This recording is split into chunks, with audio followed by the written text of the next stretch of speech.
Good evening, everybody. On behalf of Kindness Unlimited and the Tata Institute of Social Science team, a very warm welcome to the webinar, Finding Yourself Through Volunteering. It's serendipitous that Kindness Unlimited is going to complete 20 years tomorrow. And I'm excited to be here with you today. We're an organization that have been chipping away slowly and steadily and have now found a path with which we would like to explore the future. Kindness Unlimited is a not for profit that began, as I said, 2 decades ago with the help of volunteers. It's primarily a volunteer run organization so far. Our vision is reimagining India to Kindia, another kind of statement that came from a fellow volunteer who helped us bring this so crisply into one line. Our projects have always placed empathy and compassion at the heart of our work, whether it was volunteering in initiatives open to the public, conversations in libraries, Project Nashta, where we worked with the malnourished communities in Raigad, Project Plant Kindness, where we planted over a lakh of fruit trees. So we've had a varied amount of projects in the last 2 decades. And what happened was we believe that post COVID, we said we must find a strategic path ahead. And somehow, mental well being and all the research on mental well being showed that it was an area of concern, all the data points. And Kindness Unlimited was known to be an organization that worked with youth. And so it made perfect sense at that time to look at what can be the path ahead with our youth work.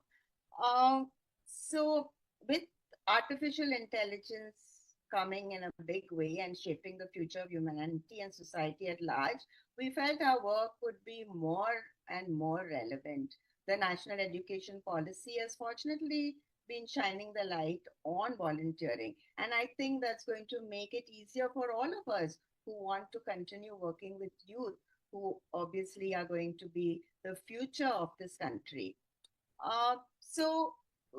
Around that time, post COVID, I reached out to Venkat, who's here on the panel, who connected us with Shashank Rastogi, who really led us through a theory of purpose exercise and brought us to this path which said maybe we need to enter colleges and actually engage in a volunteering program and test it out and see with this kind of help to colleges would volunteering, the shape of volunteering, be taken and would bloom in a better way. And that was the kind of hypothesis which we began. Of course, then we reached out to Tata Institute, the team of Sujata and Anayata, who helped us actually bring this whole project to light. So, Yeah, thanks for inviting me, Ty, and what a wonderful group of people coming.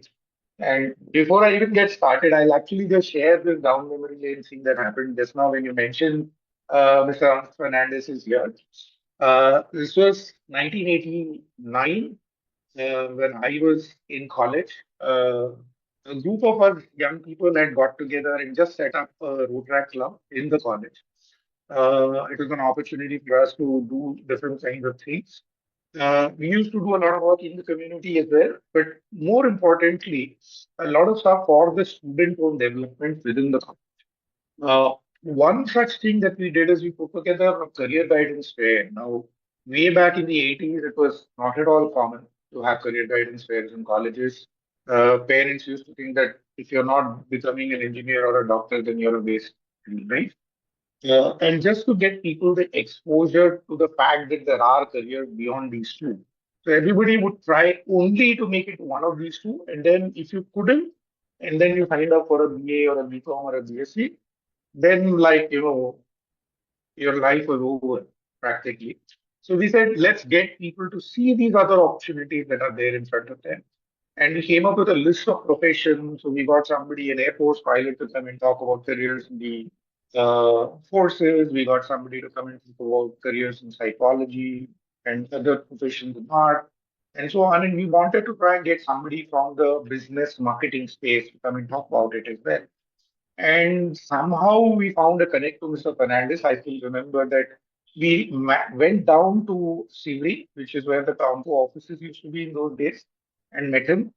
I remember I was 20, no, not even 20, I was 19 years old.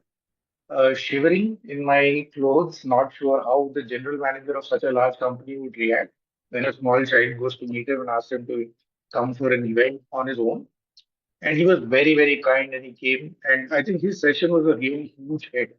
And the overall fair itself was a very big hit. The reason I'm sharing this down memory lane story is twofold. First, I think what setting up a road track club did for me at that age of 19 and 28, we started it when I was 18.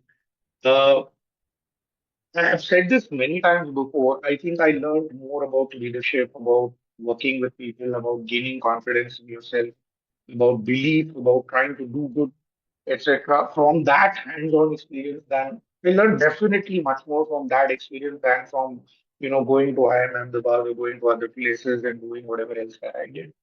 I definitely think that giving young people the opportunity to lead through volunteering, but lead in any other way.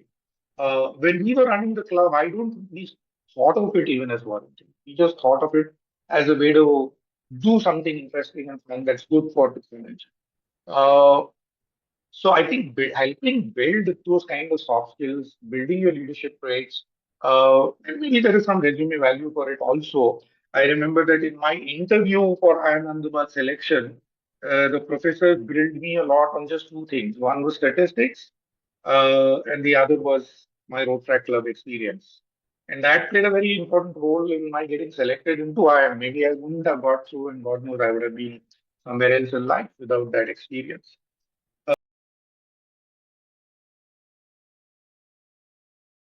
I now call upon Dr. Sujata Sriram to take us through the introduction of the study.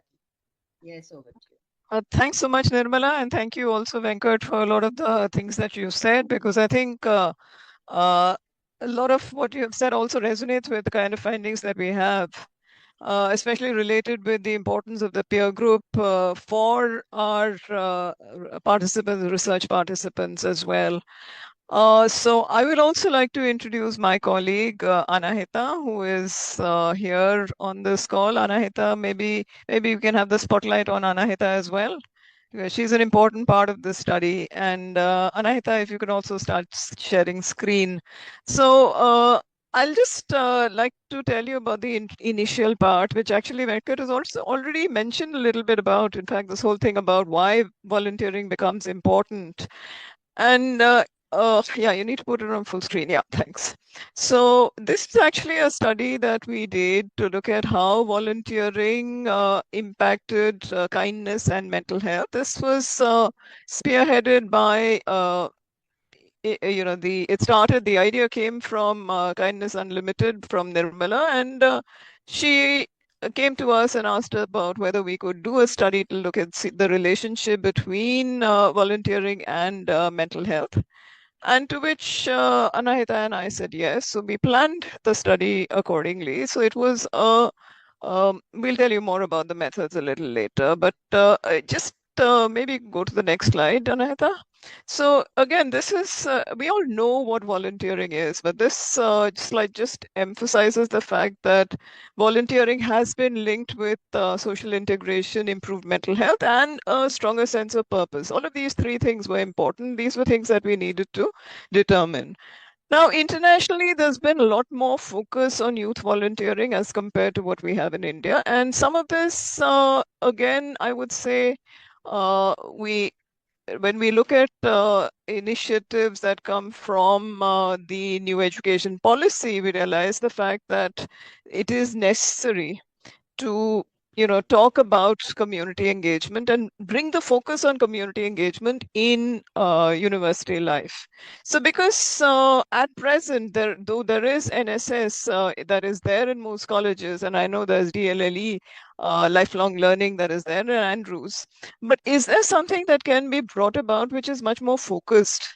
And this is what the National Education Policy 2020 emphasizes in terms of the community engagement and things. And the emphasis is to bring community engagement as part of the curriculum so that students get credited for the volunteering work that they do.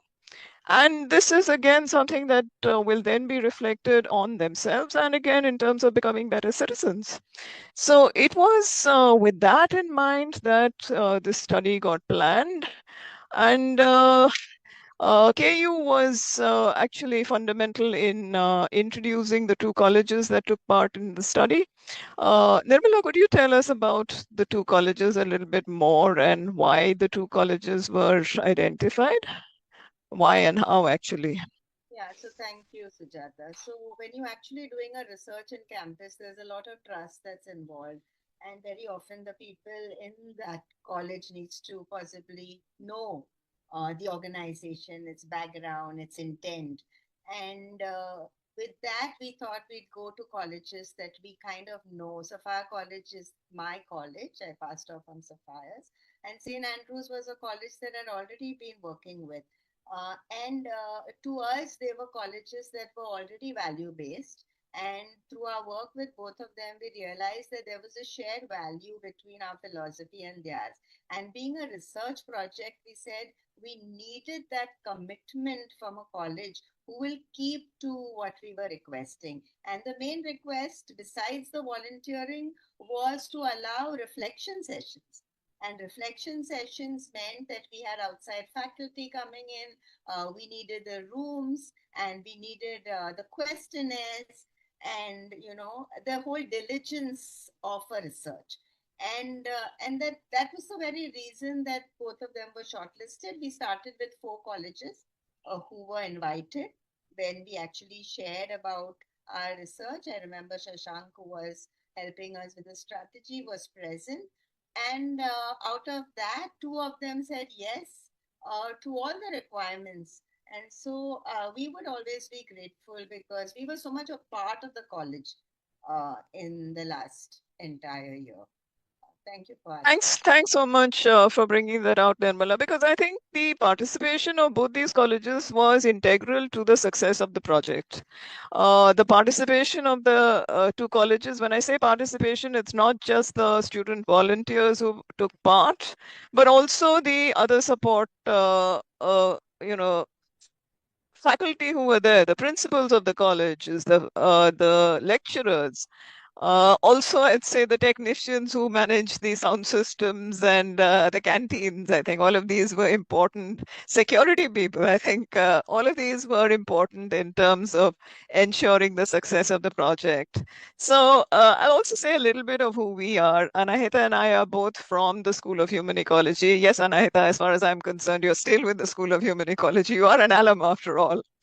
The School of Human Ecology focuses on aspects of mental health. We've done considerable amount of research on mental health. Uh, and it was with that aim in mind that I think our interest in the project started off. We're also both researchers. Maybe I'm a little less committed as a researcher as compared to Anahita, much more of a gadfly. We had a lot of fun in terms of planning the research, in terms of the initial phase of developing the questionnaire, because we decided that we needed to have a, a mix. It would be a mixed methods kind of a thing with some very quantitative scales that we would use, along with some qualitative work. Anaita, over to you to talk about the methods. Hi, everybody. Thank you, Sujata ma'am. So how I will just talk a little bit about the objectives of the study and the methods that we followed. And before we You go, need to move to the next slide. yeah, Sorry. and before I go into the findings and before we look through really what the research said, we'd love to hear from Kunjal and Vibhanshu. So to not take up time from Kunjal and Vibhanshu, just quickly talking about what are the objectives of the study. I think Nirmala ma'am and Professor Sujata have spoken about what we wanted to do and why we wanted to do it. And with the NEP coming in, there's no better way to sort of look at sort of formalizing volunteering and making it a part of curriculum, making it a part of daily life almost when we're looking at academia. So the objectives of the study were sort of very holistic. We looked at different systems, we looked at different processes. The objectives of the study was one, to look at the impact that volunteering has on the mental health of students. We looked at the factors that sort of influenced the students to even engage in volunteering, right? Because it's not a one-size-fits-all model. And it would not be fair to say that everyone volunteers for the same reason. Research has sort of indicated that apart from social desires, there are also personal desires. So we thought this would be a perfect opportunity to really look into that. We also wanted to look at what are the factors that sort of supported a volunteer in their volunteering journey. We definitely wanted to look at the impact that volunteering has on the self. And when we spoke about self, we speak predominantly about mental health, kindness in general, and kindness to one's own self. And one of the main objectives that we tried to enforce throughout the study was to periodically check in and assess the involvement that students had with volunteering, be this with a few lecture sessions that would happen in between, be this with our RAs who were part of the check-in process. There were multiple ways that the whole study was in touch with the volunteers. Exactly like what Sujata ma'am mentioned, what we looked at is that we did a volunteering, what we would sometimes interchangeably use with the word as intervention. So we did the pre-test data collection. Volunteering module was implemented for a period of approximately 6 months, and students participated in a calendar of events. Now, these events were twofold. One, they were group events, which was organized by KU and Connect 4, an NGO that helped collaborate a lot of these events. So the whole group of students got to participate in these. The other was also individual activities, which students took up entirely independently. It wasn't part of the group volunteering. Here, they tapped into their interests, they tapped into their likes, their dislikes, and really chose to go for these go for these volunteering opportunities. Now, we also did reflection sessions after the group volunteering events, and this was facilitated by different members of KU and Professor Sirata Sriram as well. And the aim of these reflection was really to explore their experiences. We also checked in and asked a couple of questions in terms of what stood out to them, what their learnings were, how they engaged in volunteering. There were some volunteering experiences which were very heavy on the participants. We wanted to do a check-in about that. And also to sort of talk to them about self-care, because volunteering can be emotionally and mentally taxing because you're getting introduced to various groups, right? So we just wanted to have these stopgaps to prevent burnout and dropout and just dissatisfaction with the whole process of volunteering. So I'm just going to project the timeline of volunteering, and I think Sirapam will call in Vibhanshu and Kinjal to talk about their. Yeah. Yeah, thanks, Anahita. Now, actually, a lot of these activities that we're going to show here were actually mirrored between the two colleges. We try to make sure that the same kinds of activities were done in both colleges, just to get an idea that, look, it's the same thing that we are looking at. So, looking at reflections that come forth. Vibhanshu, if I can call you on. Yes, Yeah. sure. So if you could just take us through what it was like for you when we started off this process of the volunteering activities. What was it like for you, given Um, that you were part of DLLE as a leader there? yes, definitely. So, hello everyone. Good evening. I am Vibhanshu Padhyay. I just a little about me. I graduated from St. Andrews College, Bandra, with a Bachelor's of Commerce. Currently working as a finance executive at Vicon, which is in Paris. As for why I'm here today, I was the head of the Department of Lifelong Learning and Extension, also known as DLLA unit at St. Andrews College, Bandra, where I manage approximately 12 subordinates and more than 150 to 200 volunteers. And we had the privilege to collaborate with Kindness Unlimited and on this research. And we did some amazing volunteering activities, which are right in front of everyone. What When I was first what was amazing about it?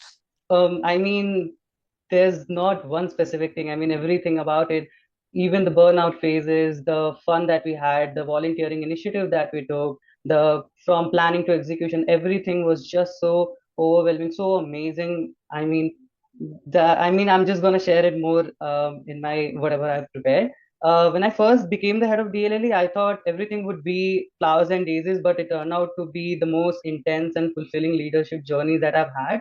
When we first started out, our biggest goal was to make volunteering structured, not just a checklist of activities, but something that had intent and sustainability. From planning to execution, we made sure that there was a system in place. I think Nirmala ma'am would agree to this, that after a certain point, we kind of had a structure where I used to prepare a plan, send it to her, get it approved, and then we used to plan all the whatever we were going to execute and everything. So there was a system that we could not only use once, but something we could replicate, measure, and improve. Now, when it comes to the people part, which was one of the hardest thing, I think making people sign up for DLLE or Kindness Unlimited wasn't that hard because we had internal marks and university certification. But getting people to actually show up and stay involved in the activity was the real test for us. And So, that's where what we were the got. strategies you used to keep Yes. people involved? Yes, so the strategy mainly included we made the environment warm for people and not just transactional. Something that could be just background music, casual gupshup between our volunteers, just not having the head to volunteer kind of relation, but a volunteer to volunteer or some just their peer who they can come to and they can just talk to during the events. Also, food after the sessions to just not to bribe people, but to make them feel that this is something that is beyond just completing those hours and getting that certificate. And I mean, even after all that, things were not actually that smooth. Personally, managing such a big team of students was a lot sometimes for me personally. From daily coordination to documentation to social media to planning back-to-back events to managing what KU wanted, what my college wanted, and what I wanted personally for my department. I think everything sometimes it felt a lot, but then once we got did the activity in person in reality, I think seeing the outcome on field, it just made so much difference because even after having few exams, a week worth of activity, suddenly seeing a kid smile just because we organized something for them, everything just made sense. All the exhaustion just made it worth it. And I think what helped me personally push through everything and all that was first my incredible team who didn't just listen, but they followed through. I mean, having a team which not only listens to you, but like follow everything and just be, your support system was a great thing. And also looking at the impact that we created, I think whenever I met Nirmala ma'am after activities, I think she used to just give us one or two lines of appreciation. And I think that meant so much for us that Yeah. Nirmala ma'am is having a Thanks. professor. Thanks, Vibhanshu. We'll just come back. So Kunjal, briefly, what was it like for you? Because I think in Sapphire, unlike unlike Andrews, we didn't have a structure like DLLE. So, we, I think, appointed student leaders later in the day. So what was it like for you? Right. Hello everyone. I hope I'm audible. Being a leader for KUL was kind of an impulsive decision for me.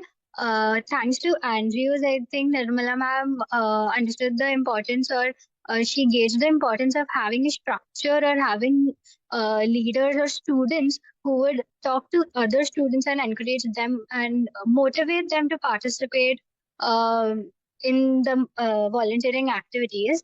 I became the student leader along with Jalika and Disha after the bookmark making activity.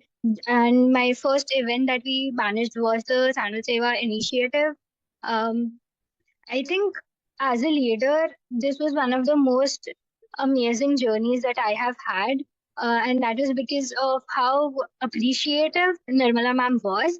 Um, it was very fulfilling for me, given the positive feedback that we would get, positive criticism that we would get. One of the major challenges for me and for my other leaders was to get motivate people and not force them to be a part of the initiative. So, there were a number of people from Sapphires who had signed up initially, but I think by the end, a lot of them, it tapered off. Why do you think that was so?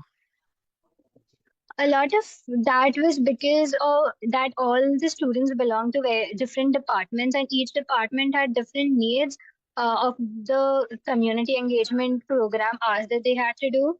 And college becoming so hectic, it became difficult for students to keep up. Although I would like to mention that I am really happy that at least five or six of us are some people who are still active volunteers and who actually volunteer because we like doing it without any hours. That's wonderful. Thanks so much, both Vibhanshu and Kunjal. We'll come back to you a little later. Now, Anahita, back to you and the study. Yeah. Sharing some amount of data that we gathered from the study. This is just a snapshot of the data. There's a lot more which is being written up, which we're talking about. However, to stick to the scope of time, scope of the webinar, we're presenting a snapshot of the data that we've gathered over the 6 to 8 month period. So before we started volunteering, if you, as you remember from the previous slides, we looked at 3 psychological questionnaires. So those we looked at understanding, we tallied them up, we ran a few statistical tests. And what we found was that across the 115 participants, that's the sample that we looked at, each of the 3 variables, which is mental health, kindness, and the self-kindness, all had positive correlations, which meant that if one goes up, the other goes up. So if there was a higher mental health score, there was a higher kindness score. If there was a higher kindness score, there's a higher self-kindness score. And in all permutation combinations, if one was higher, the other would be higher. Post-volunteering, however, it was very interesting to see that, research has told us that after volunteering, there would be a change in scores. However, we did see that there were no changes in scores across the 2 colleges, except in St. Andrews, where we saw that mental health had improved after volunteering for the 6 to 8 months had been completed. Now, it's very interesting to see that within Sapphires, all 3 variables remained the same. And in Andrews, the mental health increased. However, the kindness and kindness to self remains same. Now, there are multiple So reasons. I'll just add that, while there was an increase in all of the scores, the difference wasn't significant. I think that's the important point that we need to make. Statistically, the differences weren't significant. Yeah, back to you. Yeah. And this could be for multiple reasons. One is that the sample that the participants that we sampled in the pre-volunteering phase, they already had pretty high mental health scores. They had pretty high kindness towards others and self scores. The other thing, which I think is very important to highlight, is that there we could look at how volunteering sort of maintained their well-being, right? That despite circumstances, despite volunteering, and like Vibhanshu and Kunjal said, despite all the challenges, there were some factors about volunteering that sort of maintained those scores. And that's why we were like, hey, I think we really need to start doing a couple of interviews to see the nuances that maybe numbers do not capture. Yeah. Before I go into that, Siddhartha ma'am, anything to add about the numbers that I may have missed? No, I think please go on. Okay. So coming to the interviews, what we essentially did was we looked at we took the interviews of participants, we clubbed them into different clusters, like we looked at active volunteers and the leaders, and we've tried to find a few patterns of data that we'll try and present here. So starting off, we are looking at why they volunteered, right? There is no questionnaire or tool that we could really use to assess this, but we thought it's extremely important to understand why the students chose to volunteer in the first place. Leaders chose to volunteer for career goals, personal reasons, and prior experience, whereas active volunteers chose to volunteer again for personal reasons, prior experience, and external expectations. So when we talk about alignment with career goals, many of them chose to volunteer in spaces which aligned to psychology and mental health, especially in Sapphire, where we looked at participants from the psychology department. So it aligned with their future career expectations. Both leaders and active volunteers volunteered for personal reasons. It was to step out of comfort zone. It was to make new connections. It was to help others. Many of them volunteered because they wanted to be part of the research and really understand themselves better through research. They also had a desire to make a difference and genuine, just altruistic need where they felt that they needed to give back to the community.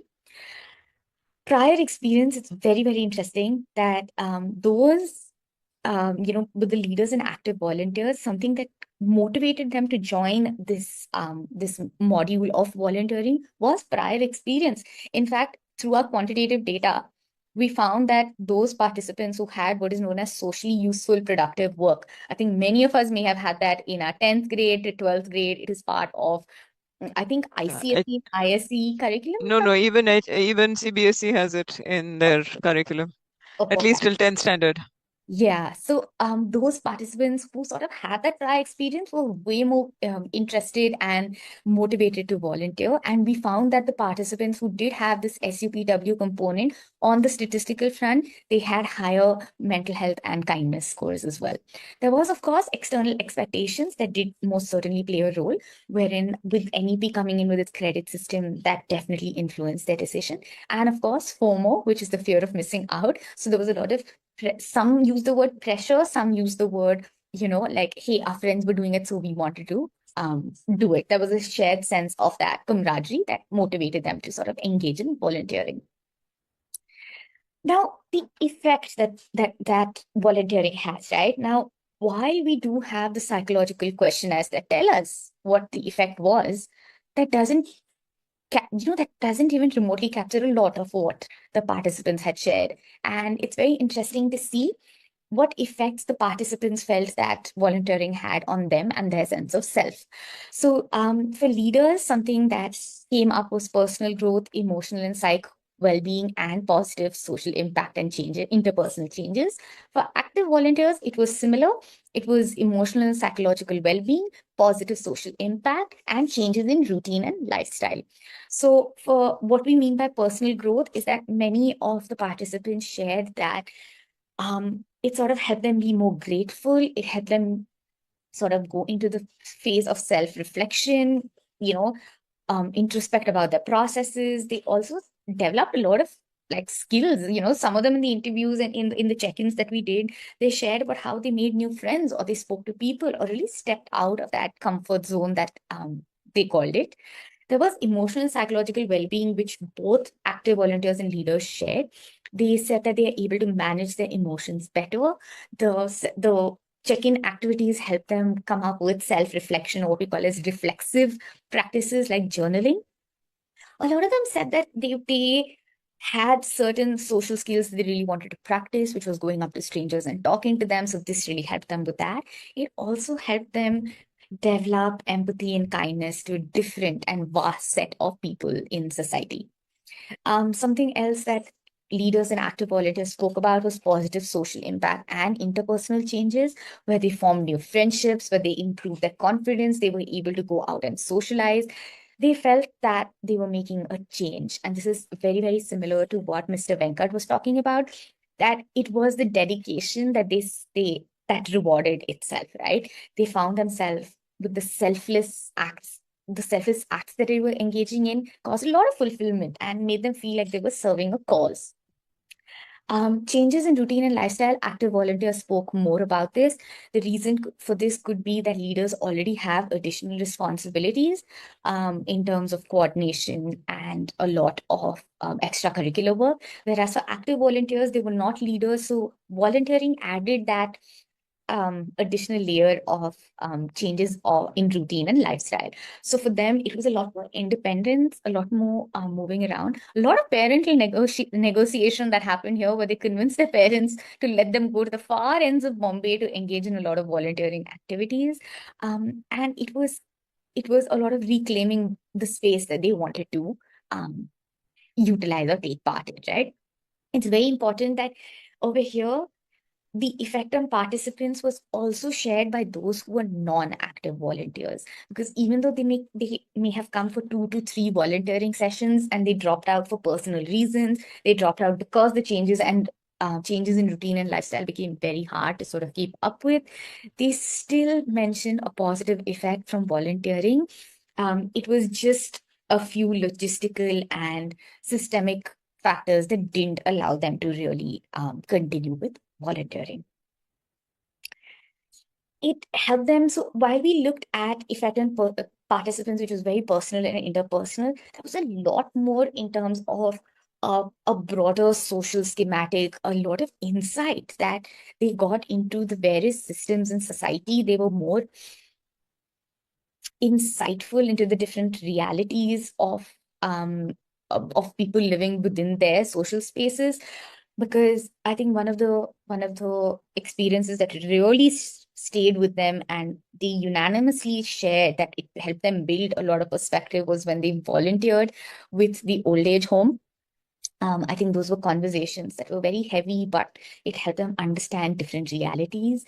It also helped them then interact with individuals from different communities. I think sometimes the participants had mentioned that, it's usually their immediate circles and families that they interact with, but volunteering really helped them with that, build that insight into how do we talk to people who have different lived experiences from ours. Also, people who are from different social classes, because I think, especially when you're looking at things like the bus journeys, where they worked with children from poorer schools, many of the volunteers said that, look, this is the first time we've really worked with, people who are not from our own social class. So I think that social class divide also being broken was something which is important to look at. So I think we're going to have to hurry up. We're running out of time. So Yeah. And over here, quickly, finally, we talk about the few volunteering activities that really stood out for them. So you could see that many of these were mentioned in our calendar, but some of them were not, because those were individual activities that they chose to take forward. So the most mentioned was Seva Sandwich, where they made sandwiches and distributed it to members of the community. The Kindness Jam, which KU organized and was a big, big, big success, and I think got the students the most excited in terms of activities. I see Vibhanshu like fully agreeing, like, yeah, that was truly one of the best experiences we had. There were also acts of kindness where there was bookmark making, which was shared. It was like a random acts of kindness. I think it was also given out during KU Jam. It was a get together with individuals on wheelchair where it was like a huge get together where everyone got to interact with individuals who are using wheelchair to understand their experiences, their challenges, and medical clowning, which is a way to again work with individuals who are struggling with different health challenges and really opening up and having those conversations. So those were the most mentioned. Other things that were mentioned was the bus trip that and Mumbai Darshan that Siddhartha ma'am spoke about, Nature Trail, which was a trek which was organized again by KU, which was to showcase kindness to nature, because kindness doesn't always have to be to people and those around you. It can be to our environment. It was a Diwali party and working with children where the students really got a chance to interact with individuals, with children from underserved communities. And those that were mentioned less often, but were still mentioned was individual volunteering activities like volunteering at the animal shelter, storytelling for kids, beach cleanup, the Elephanta Caves cleanup, flag making, volunteering with various other external NGOs, etc. So we could see that individuals really had a few things that stuck out to them. And the motivations to volunteer really play in here in terms of what also stood out to them as students, right?